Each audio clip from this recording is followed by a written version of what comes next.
Hi you guys, Debbie Lively here again. I'm here with my incredibly smart daughter. We're going to talk about, we just wanted to mention, just put some notes down and just share a little bit about our experience yesterday. We went to the castle. And I will say, guys, when I first came here, I think I may have mentioned this before, I didn't intend necessarily to go to the castle.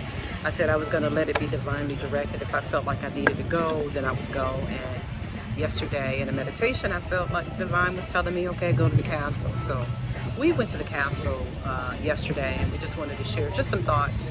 You guys probably, I know anybody who's probably watching my video has seen the castles here in Elmina as well as in Cape Coast. So it's not new, and that's one of the reasons why I really didn't want to talk about it, because so many people have talked about it. But I had some different perspectives on it when I was there, and I wanted my daughter also to share what some of her perspectives were. You want to share just anything that stood out to you, and then I'll share what stood out to me. Yeah, sure. I was creating a dungeon and just creating the facility as a whole.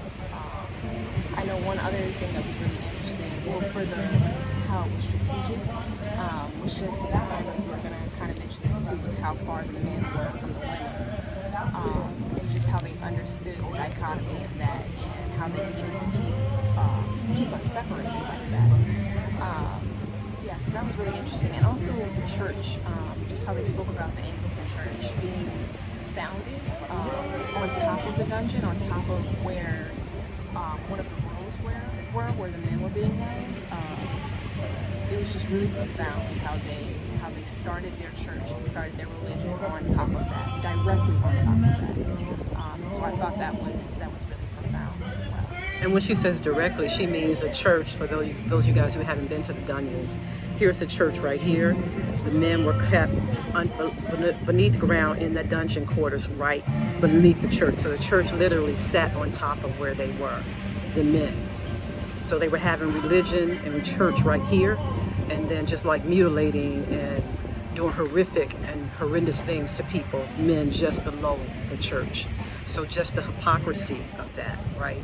And then also have that church for them to start indoctrinating people even before we got to the America. So the indoctrination started right in the dungeon. They already knew that they need to manipulate and control people's minds and their thinkings and their emotions, and that started prior to even getting to the Americas. So, but the thing that, did you have anything else to say? Okay, while you're looking, I'll keep talking. So for me, it was somewhat along the same line as my daughter talked about. It's different when you actually go in there and you see the strategic makeup of how that dungeon is put together. Like she said, the men were kept so far away from the women. And, but if you go above, it's like, there's this English show that talks about, I think I don't know if it was a show, a piece of literature, what it was, but it talks about upstairs, downstairs. So above, you could see the soldiers and the Europeans, how they lived, and they had incredible quarters. And I didn't take any pictures because a lot of it I didn't want to remember, or I just wanted to resonate with it internally and see whatever stands out to me I remember, and what didn't I would just let go. So I strategically didn't take pictures. But what I do remember seeing is what the feelings like above ground is where the Europeans lived. All of their windows, they had spectacular views to the Atlantic Ocean. They gave themselves beautiful rooms and just living on the ocean, because it's just fantastic here. I'm gonna spin this around so you guys can just see, because we're sitting here right at One Africa, and you can see, just have an idea of what those European men, those soldiers, what they were seeing every day when they woke up, right? However, when you went down in the dungeons, they probably had to breathe through a window maybe this size, like 200 men in a room. They had to breathe through, and it was, easily 8 feet in the air, like an opening this far. So, but it's the breakup, or the what do I want to say? Yeah, the dichotomy of having how these Europeans were living upstairs, like we were mentioning about the church, and how the Africans were downstairs, kept in these dungeons. But it's something about it when you go into the castle and you see the difference right away. Like you see, okay, we're gonna go up here where the Europeans live, and then we're gonna go down in the dungeon, or vice versa. It's jarring. It's like, it's just jarring. That's the best way that I can explain it. That you see, you know that they know, the Europeans, because you can see how they set their quarters up. You know that they understood beauty, right? Because they set their quarters up to look very, very beautiful. They had all these ocean views. And then they put the people in the dungeons and they treated them like no, they didn't even treat them like animals, because you wouldn't put an animal down there. But it's interesting how they had to psychologically think about black people who they were enslaving as less than human. You knew it. There's no way, because here's humans living up here with these ocean views, and then you got black people, the Africans, in the basement.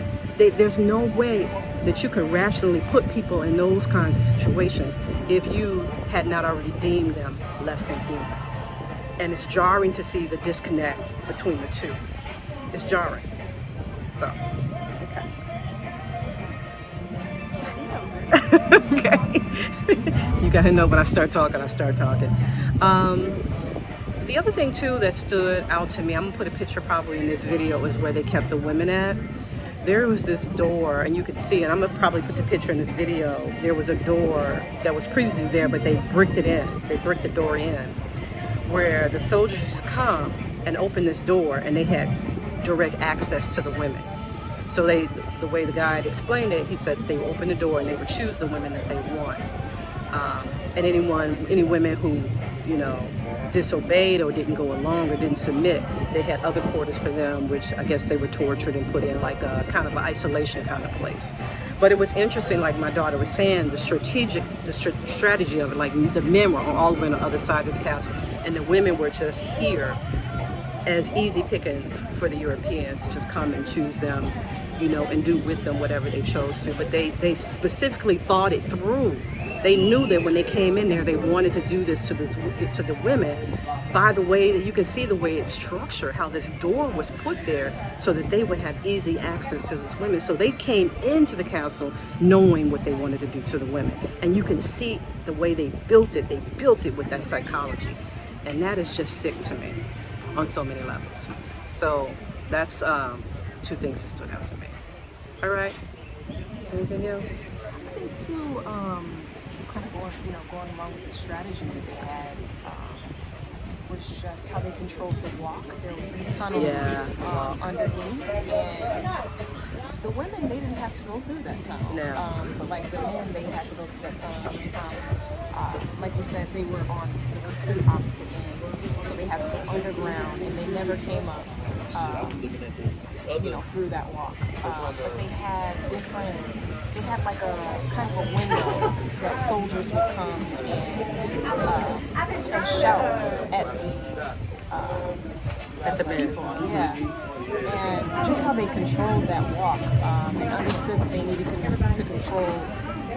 control them at every second. Yeah.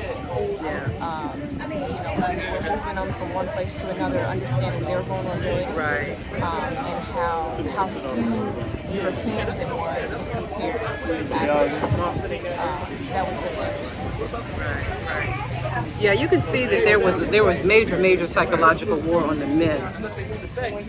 Just like my daughter was talking about, they understood, and when you see how they built the castle, you can understand those men who came through that castle were strong because of the way that they set up, like she referred to their walk and how they tried to control their movement. But it actually made me think about, the U.S. in a lot of ways too, how our black men and how, the police try to control their movement. Wherever black men are, they're being controlled and manipulated and trying to, keep them from gathering in these spaces. And you can see, the history in this psychology of these Europeans and how they've had to control the black body, specifically the black men body. And they know that if we separate that pair, we put the men over here, we put the women over here, we can control this group of people. And you see it playing out and how they structured that castle. And we went to the Cape Coast Castle. That's the one we were at. All right. Okay, you guys. Anything else though? Okay. Okay, guys. I just want to share a couple of those thoughts while they were still raw. And I really, like I said, I didn't document anything. I do have a picture of that door because I wanted to remember that door, them coming at the women. I wanted to remember, so I did take a picture of that. But I just really wanted to share from my heart about what stood out to me and not from a kind of a tourist perspective. So I sat, waited on it for about 24 hours, and these are the things that still, that I feel like I wanted to comment on. All right. Okay, you guys. Ashay, much love. We are at One Africa. Hi. A lot of people are coming in. African Americans are coming in. There was a tour here, so we just here having lunch. We're still waiting on our food though, but I just want to share that. So Ashay, and much love. I will see you guys soon. Bye.